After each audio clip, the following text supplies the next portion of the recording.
오늘은 고난주간이 시작되는 종료주일입니다. 참으로 인류의 역사에서 특별한 한 주간이 되는 것이죠. 예수께서는 이 종료주일 바로 이 날에 예루살렘에 입성을 하시게 됩니다. 실제로 예루살렘에 입성하면서 많은 무리들이 나와서 호산나를 외치면서 종려나무 가지를 흔들었다고 해서 종려주일이라 이렇게 말하는 거죠. 우리가 좀 이 지구에서 좀 높이 올라가서 또 시간으로는 고대 세계로 돌아가서 우리가 한번 생각해 보면 이 예루살렘에 입성하는 예수의 그 모습은 아주 특별한 것입니다. 그분은 우리를 구원코자 오신 하나님이십니다. 그분이 구원의 마지막 사건을 일으킬 때에 어디를 찾아가는가? 그것이 바로 예루살렘이라고 하는 지금 우리의 십자가에서는 고도죠. 오래된 도시입니다. 그것은 다윗이 예루살렘을 수도로 정하고 도시를 세우게 되는 거죠. 그만큼 인간의 역사 속에서 특별한 도시는 없습니다. 그 규모가 크다는 것에서의 의미가 아니라 그 역사적인 의미, 영적인 의미, 구원사적인 의미가 특별한 도시라는 거예요. 그리고 또 도시 자체가 아주 특별합니다. 해발 700m 위에 있는 도시예요. 성지순례를 가본 분은 다 아시지만 그 도시를 방문하게 되기 위해서는 차를 타고 계속 위로 올라가게 되죠. 그리고 마지막 위에 올라가면 평지가 나타나면서 성곽이 보이고 도시가 보입니다. 바로 그것은 시대적으로도 인류 역사에서 일찍이 세워진 수도였고 또 건축물이 거기에 자리하고 있었던 것이죠. 하나님이 사람의 몸을 입고 와서 구원의 사역을 일으킨다고 한다면 어느 도시로 가겠는가? 우리가 생각해 봐도 그 도시밖에는 없다고 생각을 합니다. 더 여러분들이 생각해 보십시오. 그렇게 들어갔던 예수께 그 많은 무리들이 환호하고 호산나를 외치고 그렇게 하지만 그들에 의해서 죽임을 당하는 마지막 상황이 벌어지게 되는 거죠. 그것이 인간이다. 그것이 인간의 역사다. 그것이 인간의 도시에서 일어나는 일들이다. 오늘도 예외 없이 이 일은 계속됩니다. 역사는 새로워지지 않았습니다. 구원은 완성되지 않았습니다. 하나님의 나라는 가까이 있지만 아직 이루어지지 않았습니다. 신앙적으로는 이미 예수 그리스도를 통해서 우리 안에 임하였지만 그러나 시공간 안에 역사적 현실로서 성취되지는 않았습니다. 오늘 우리는 이 시대를 살고 있는 거예요. 그래서 우리는 구원이 이루어지지 않은 세상에서 때로는 나조차도 구원받지 못한 상태에서 여전히 살아가고 있는 현실이죠. 혹 내가 구원받았다 하더라도 이 같은 세상에 살면서 우리는 구원받지 못한 사람과 다름없이 이 세상에 치여서 세상의 한 부분으로서 우리가 살아가고 있을 때도 많습니다. 하나님 나라가 내 안에 임하였다가 나갔다가 하는 이런 실정을 살고 있기도 합니다. 불행한 것은 한 번도 그 세계에 들어오지 못한 영혼들, 그것은 불쌍한 영혼입니다.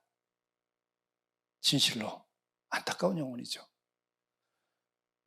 그러나 우리들이 눈을 뜨고 오늘 우리 한국의 현실을 들여다보고 또 한국을 주도하는 많은 사람들의 입에서 나오는 소리를 들어보면 여기는 여전히 게헨나의 불꽃이 타고 있구나. 지옥의 불꽃이 타고 있구나. 죄악의 더러움이 소용돌이치고 있구나. 인간은 정말 안 됐고 안 됐다. 더더욱이 불쌍한 것은 이렇게 많은 물질의 풍요에도 불구하고 그것을 향유조차 하지 못하고 노예가 돼서 이렇게 살아가고 있구나. 모든 영혼 집집마다, 직장마다, 곳곳에서 자유 없이, 진정한 행복 없이, 진정한 평화 없이 우리는 세월을 안타깝게 아깝게 보내다가 끝을 내고 있구나. 어제도 떠났고 그대도 떠났습니다. 오늘도 떠날 것이고 내일도 그렇게 떠날 것입니다. 우리들의 발길은 어디에 장단을 맞춰서 가야 될 것인가? 정말 깊이 생각해야 하는 한 주간입니다. 그런데 오늘 주신 이 말씀은 여리고에서 일어났던 이야기입니다. 그것은 예루살렘이 고도라고 하지만 그것보다 5,000년 전에 세워진 도시입니다. 현대 세계에서는 유네스코에서 인류 역사상 가장 오래된 도시로 기념하고 있습니다. 보호하고 있습니다. 바로 예수께서는 예루살렘에 입성하기 전 그 행적에 여리고를 찾아갔던 일이 있었죠. 여리고에 이르렀더니 예수께서 제자들과 허다한 무리와 함께 여리고에서 나가실 때에 이 상황이 어떤 것이죠? 여리고에 들렀다가 이제 제자들과 함께 나가는데 그 여리고 그 고도에 많은 사람들이 살고 있었는데 그들이 예수님을 보고 따라서 이제 문 밖으로 나가는 그때입니다. 장면이 굉장히 아슬아슬해요. 입성할 때에 이 한 영혼을 만나는 것이 아니고 나갈 때에 만나게 되는 것입니다. 예수께서 여리고에 들어올 때에 이 바디메오라고 하는 영혼이 그를 봤다고 한다면 못 만났어도 다시 나올 때에 또 만날 수 있는 기회가 있지만 예수께서 여리고에 들어갔다가 이제 나오시는 그 순간에 오늘 이야기가 진행되는 겁니다. 허다한 무리와 함께 여리고에서 나가실 때에 디메오의 아들 맹인 거지 바디메오가 길가에 앉았다가 어떤 마음을 앉아 있었을까? 그 인류가 이 땅에 있으면서 가장 먼저 세워놓은 그 고도, 저도 거기를 가봤습니다만은 거기에는 가운데 샘이 터져 있고 그리고 성벽이 둘러쳐져 있습니다. 그 돌로 세워진 성곽 밑에 거지 그리고 앞을 못 보는 맹인 한 영혼이 아마 볕을 쬐며 또 사람들의 발길에 치일까 봐 한쪽에 붙어 앉아서 있었을 것으로 생각됩니다. 예수께서 오셨다고 하는 얘기를 들었을지도 모르죠. 그런데 나간다 하니까 이때 맹인 거지 바디메오가 어떻게 하는가를 우리가 볼 수 있습니다. 나사렛 예수시란 말을 듣고 소리질러 이르되 다윗의 자손 예수여 나를 불쌍히 여기소서. 다윗의 자손 예수여 나를 불쌍히 여기소서. 이 영혼 깊은 곳으로부터 터져나오는 외마디입니다.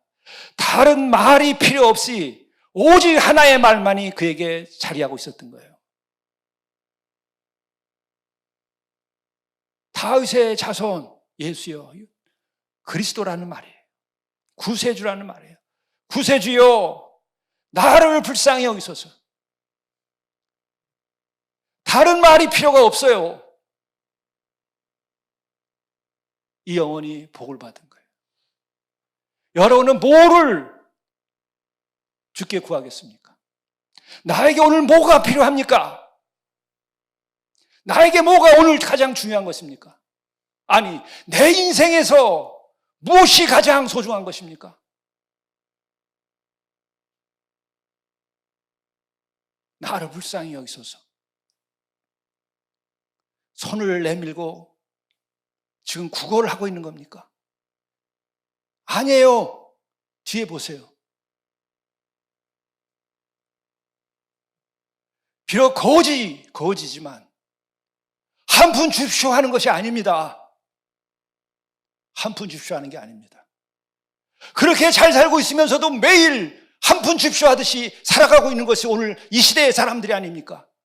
인류 역사상 가장 많은 부를 누리고 있는 이 시대에 이 인간들은 한 푼 줍쇼, 한 푼 줍쇼. 아니, 5,000년 기도, 우리 한국의 역사에서 오늘처럼 부유한 날이 없었던 이 백성들이 매일 한 푼 줍쇼. 남의 깡통 발로 차고 남의 갈 길 막아가면서 거짓하고 속여가면서 권력까지 동원해서 한 푼 줍쇼. 아니에요. 강도예요. 한 푼 줍쇼도 아니고 빼앗아가는 오늘 이 시대가 아닌가요? 불쌍한 영혼. 근데 아무도 불쌍하다고 생각하지 않아요. 나는 정당하다고 생각하고 나는 그렇게 살아야 된다고 생각하고 우리는 그래서 이겨야 한다고 생각하고 그리고 누굴 이기고 그렇게 해서 누구와 함께 살지요? 누구와 함께 살아요? 이웃이 어디 있어요? 함께 살 사람이 어디 있어요?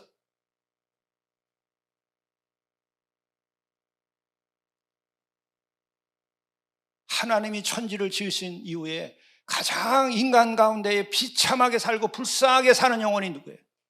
거지에다가 소경이에요. 거지가 아니어도 소경은 가장 불쌍한 거예요. 그런데 한 푼 줍쇼 하지 않아요. 다윗의 자손 예수여 구주여 나를 불쌍히 여기소서 하는 건 뭐예요? 소유가 아니고 한 푼이 아니라 자기 존재 자체를 붙잡고 있는 거예요. 나를 보게 하소서. 눈을 뜨게 하소서. 나로 하여금 살게 하소서. 살아있냔 말이에요. 지금 이 시대에 사는 사람들이. 그때 어떤 일이 벌어지나 보십시오. 소리를 질렀더니 많은 사람이 꾸짖어서 잠잠하라. 시끄럽다 가만히 있어라. 이 거지, 이 구걸하는 맹인, 이 소경, 너 가만히 있어라. 그가 더욱 크게 소리질러 이르되 다윗의 자손이요 나를 불쌍히 여기소서. 아무것도 필요 없어. 누구도 막을 수가 없어요. 우리들의 생은 그런 거예요. 핑계 댈 것도 없어요. 우리는 살아야 돼. 멋있게 살아야 돼. 한번 제대로 살아야 돼. 세상 사람들이 나를 뭐라고 그럴까 봐 그게 무슨 상관이 있어요.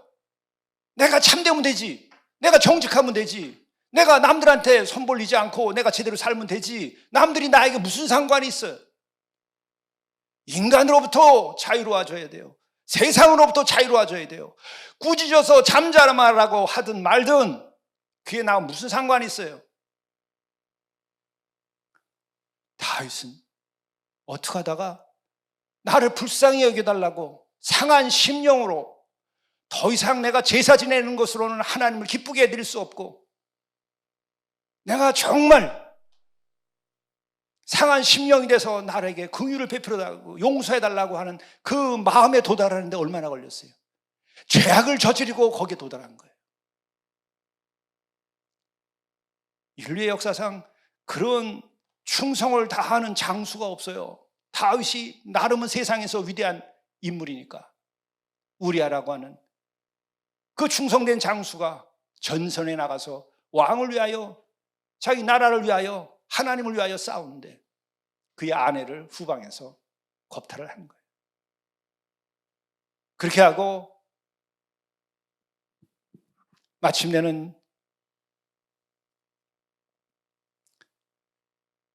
증거를 없애고 후환을 없애기 위해서 그 신복 충성을 다하는 장수 우리아를 전쟁터에서 죽게 만들어요. 그리고 그의 아내를 취하는 거예요. 그러났을 때 그래도 살아있는 예언자가 있었어요. 다윗을 찾아가서 뭐라 그랬어요? 그 많은 양을 가지고 있는데 손님이 왔다고 옆집에 가난한 집에 그 양 한 마리 있어서 그 양과 먹고 자고 같이 생활하고 있고 하는 그 양을 뺏어다가 잡아가지고 손님 대접을 했다. 그런 인간이 이 나라에 있다고 한다면 임금이요, 당신은 어떻게 하시겠습니까? 당신 생각은 어떻습니까?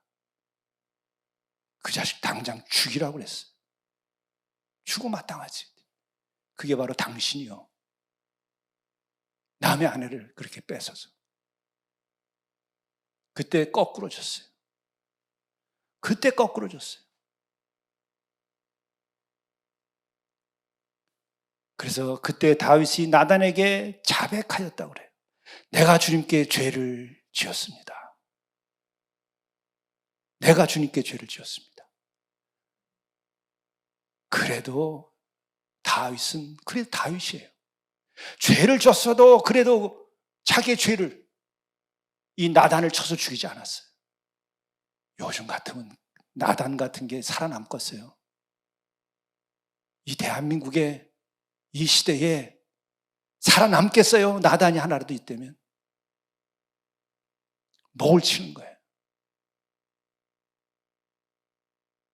다 도둑놈 속으로는 도둑끼리만 사니까 이런 일도 안 생기죠. 나단 같은 일이 어떻게 생기겠어요? 그래도 다윗이 한때 믿음으로 살았으니까 인간적인 실수로, 육적인데 순식간에 눈이 뒤집어져가지고 악을 저지른 거예요. 내가 주님께 죄를 지었습니다. 이 회개에 대한 시를 그가 지은 게 시편 51편이에요. 하나님이시여 주의 한결같은 사랑으로 나를 불쌍히 여기시며 나를 불쌍히 여기소서. 이 양심이 이 시대에 필요한 거예요.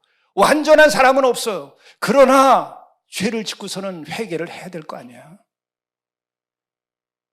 죄를 감추려고 하지 말고, 변명하지 말고, 덮으려고 하지 말고, 힘으로 목을 치려고 하지 말고,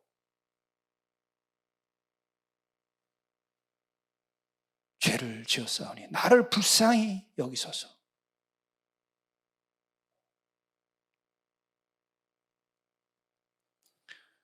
거지 바디메오는 이 죄를 짓지 아니하고 똑같은 기도에 들어간 거예요. 나를 불쌍히 여기소서 주여. 여러분들은 지금까지 어떤 나날을 살아오면서 오늘에 이르렀습니까? 다윗의 길이었습니까? 아니면은 거지 바디메오 소경의 길이었습니까? 이 시대를 살면서 다윗의 길을 걸어온 사람 가운데에 바디메오 같이 고백할 사람은 아무도 없을 겁니다. 아니, 다윗 같은 인물도 없어요. 더 많은 죄를 짓고 오늘에 이르렀지. 그렇지 않다면 정말 다행인 특별한 영혼이에요. 그런 분들은 이 시대에. 여기서 정말 우리가 흠모하고 부럽고 이 거지 바디메오 소경을 바라다 보면서 그 영혼에게 마음을 드리게 되는 까닭은 뭐냐? 나를 불쌍히 여기소서라고 하는 것이 그는 소경이었기 때문에, 그는 거지였기 때문에 바로 도달할 수 있었어요. 그러나 모든 소경과 모든 거지가 그렇게 되진 않아.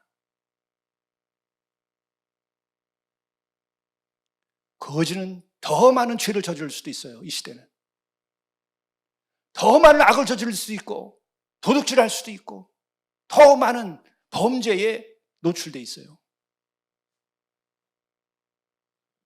우리의 생은 어쨌든지 이 땅에서 누가 나를 어떻게 보든지의 문제가 아니라 만물을 지으신 분이 우리에게 생명을 주셨고 그분은 최후의 심판을 하신다는 거예요.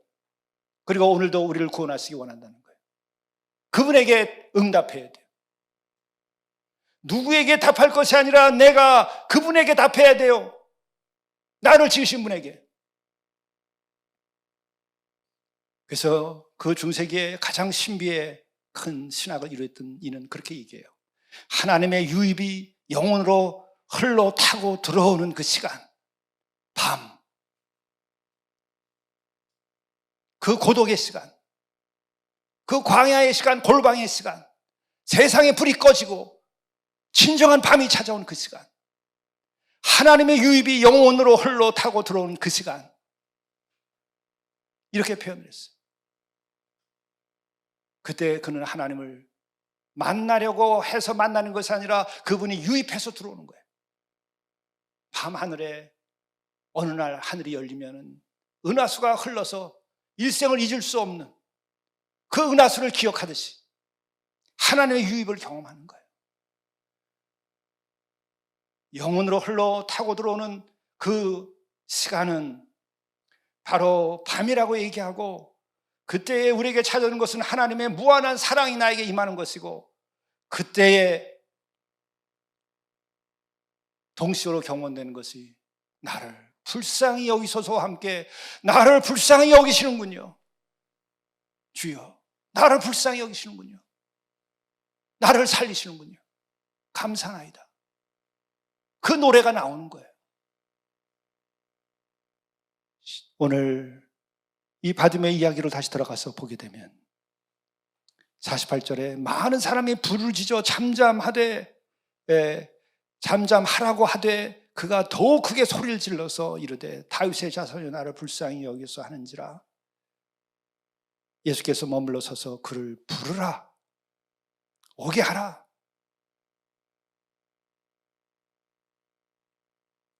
그들이 그 맹인을 부르며 이르되 안심하고 일어나라, 그가 너를 부르신다. 예수의 자비하심이 임하는 거예요. 맹인이 겉옷을 내버리고 뛰어 일어나 예수께 나오거늘. 앞을 못 보는 소경이었지만 그 겉옷 하나 걸치고 있을 텐데 벌거벗고 뛰어나가는 거예요. 자유의 주께로 나가는 것은 더 이상 옷이 필요 없어요. 나의 신분이 필요 없어요. 가진 것이 필요 없어요. 나의 지식이 필요 없어요. 나의 죄악조차도 다 있는 그대로 겉옷을 벗고 벌거벗고 뛰어나가는 거예요. 해보세요. 이것이 우리에게 구원의 길이에요. 더 이상 감출 것이 아니에요. 감춘 들 마지막에 다 드러나게 되는 거예요. 이때 51절에 뭐라고 말씀하십니까? 예수께서 말씀하여 이르시되 네게 무엇을 하여 주기를 원하느냐. 기가 막힌 거예요. 주님, 보시면 모릅니까? 몰라서 묻는 것이 아니에요. 진짜 내가 원하는 것이 뭐냐, 그걸 묻는 거예요. 뭘 원해요? 이 세상 살면서 뭘 원하죠? 우리는 뭐가 나에게 제일 중요하죠? 이게 부러운 게 있고요. 뭐를 원하는지 자기의 갈망이 자기를 불태우고 있는 거예요. 한 푼, 두 푼, 한 푼 주쇼가 아니에요. 불가능한 것인데도 당연히 얻어야 될 것이 있다는 걸 알고 있는 거예요. 보기를 원하나이다. 있을 수도 없는 것을 그러나 있어야만 하는 것이기에 보기를 원하나이다. 이 거지 바디모는 그걸 안 거예요. 그 고난과 고독 때문에, 그 버림받음 때문에 자기에게 절실하게 중요한 것이 뭔지를 알았던 거예요. 아직 배가 불러서 우리는 아직 세상에 속해 있어서 내게 진짜 무엇이 중요한지 몰라요. 암이라고 해서 수술대에 누워보면 그때 생각이 날까? 그때도 생각이 많을 거예요. 계산할 게 많을 거예요. 예수께서 말씀하여 이르시되 내게 무엇을 하여 주기를 원하느냐. 대답해야 돼요, 우리가. 여기서 부연하지만 베드로의 이야기를 안 할 수가 없어요. 베드로는 불쌍히 여겨달라고 하는데 이르기까지 예수님을 3번씩이나 부인한 다음에 불쌍히 여겨달라고 그랬어요. 자기가 무엇을 또 주님께 원해야 되는지도 몰랐어요. 그래서 내가 이제 죽게 될 거라고 하고 너희들이 이제 다 부인할 거라고 그랬더니 첫 번째, 내가 죽게 될 거라고 하는 것에 대해서 안 됩니다 하고 길을 막았어요. 무엇을 해야 되는지 몰라. 그리고 다 부인한다고 그랬더니 다 부인해도 저는 부인하지 않을 겁니다. 아주 입을 열고 그렇게 얘기를 했어요. 뭐 그렇게 잘나서. 그러고서는 같이 죽겠습니다 그랬어요. 그랬더니 닭이 울기 전에 네가 3번 부인할 것이다. 그랬더니 계집종이 표현이 그렇게 돼 있어요. 옛번역에. 이자가 예수님과 한 패거리라고 얘기했더니 3번씩이나 그 여종을 아주 저주하면서 나는 아무 상관없다고 그렇게 얘기해요. 왜 이렇게 잘났어요? 왜 잘났냐고 그렇게. 자기를 몰라서 그래요. 그 과정을 통해서 닭이 운 다음에 통곡을 했다 그러는 거예요. 그때 나를 불쌍히 여기소서가 되는 거예요. 그게 베드로의 또한 위대함이에요. 통곡하는 사람이 어디 있어? 지금 다들 변명하게 급급하고 무슨 잘못했으면 인간이 잘못 안 할 수 있나? 그러면 잘못했다 그러면 되고 목사라고 잘못 안 할 수 있나? 잘못했다 그러면 되는 거지. 장로라고 잘못하지 않고 사나? 잘못했다고 그리고 그 다음부터 불쌍히 여기달라고 그러면 되지. 그 담을 못 넘어요. 저가 잘났고 교만해가지고. 베드로가 그래서 깨진 거예요. 통곡을 하고 불쌍히 여기달라고. 통곡을 하고. 불쌍히 여기달라고 하는 것이 어떤 것인지를 여러분들이 아셔야 돼요. 어느 지점까지 들어간 이 고백인지를. 그때 마지막에 예수께서 기가 막힌 얘기를 하셔요. 예수께서 이르시되 가라. 당신이 명하시는 것. 가라. 됐다. 나를 따라오라고 붙잡지 않아요. 너의 인생에 너의 길을 이제 눈을 뜨고 가라. 내가 뜨기를 원하였으니 내 눈을 뜨고 내 길로 가라. 그리고 하는 얘기가 믿음이 너를 구원했다. 누구의 믿음이? 너의 믿음. 너의 믿음. 이게 기막힌 거예요. 믿음이 있어야 돼요. 그런데 그 믿음이 나로부터 나온 것이야. 그 보화는 나로부터 나온 보화예요. 나는 그렇게 존귀한 것이야. 주님은 우리를 종교적인 수단으로 삼지 않는단 말이에요. 하나님 우리를 당신의 종으로, 노예로 우리를 만든 게 아니에요. 당신의 형상대로. 내 믿음이 내가 가진 그 존귀한 것으로 내가 존귀하게 됐다는 거예요. 내 삶을 내가 살라고 하는 거예요. 그러나 그 믿음은 그리스도와의 연합을 말하는 거예요. 누구에 대해서 믿는 거예요? 주님 나사렛 예수요, 그리스도시요, 나의 구세주요 라고 하는 고백이 전제되면서 자기의 믿음이 나온 거예요. 허공을 치지 않은 거예요. 그랬더니 곧 보게 되어 예수를 길에서 따르니라. 이때 따랐다고 하는 건 뭘 말하겠어요? 진리의 길을. 1차적으로는 예수님과 더불어 그 행진을 계속했겠죠. 그리고 그 예수는 십자가에 달리고 무덤으로 들어가고 그리고 부활하고 이 땅에서 승천해서 사라졌어요. 남은 길은 뭘까? 예수의 길은. 내가 만난 예수, 내가 만난 진리, 내가 얻은 깨달음, 내가 또 눈으로 내 남은 생을 살아가는 거예요. 예수의 노예가 되는 게 아니에요. 종교의 노예가 되는 게 아니에요. 내 생을 내가 꽃을 피우고 사는 거예요. 예수께서는 우리를 진리로 자유케 하기 위해서 온 거예요. 세상을 이처럼 사랑하사 우리를 구원하시기 위하여 온 거예요. 심판하기 위하여 오신 거 아니에요. 그러나 심판을 원하는 자들은 심판을 받는 거예요. 예수께서는 바로 이 같은 한 영혼의 진실, 그 만남을 통해서 그를 구원하는 거예요. 우리가 도달할 것은 남의 문제가 아니고, 세상의 문제가 아니고, 나를 어떻게 누가 판단하냐 문제가 아니고, 나의 과거와 심지어 나의 지난날에 잊을 수 없는, 씻을 수 없는 상처나 죄가 문제가 아니라 그 모든 것을 끌어안고 주 앞에서 고독하게 오직 그분만 앞에서 밤이 찾아와야 돼요. 고독한 순간이 찾아와야 돼요. 그리고 오직 그분에게 한 분 주십시오가 아니고 내 영혼을 불쌍히 여기소서, 나를 구원하소서, 내 삶을 내가 살겠나이다, 눈을 뜨고 내가 살겠나이다, 나를 불쌍히 여기소서. 그 고백과 기도와 간구에 이르러야 돼요. 그러면 누구라도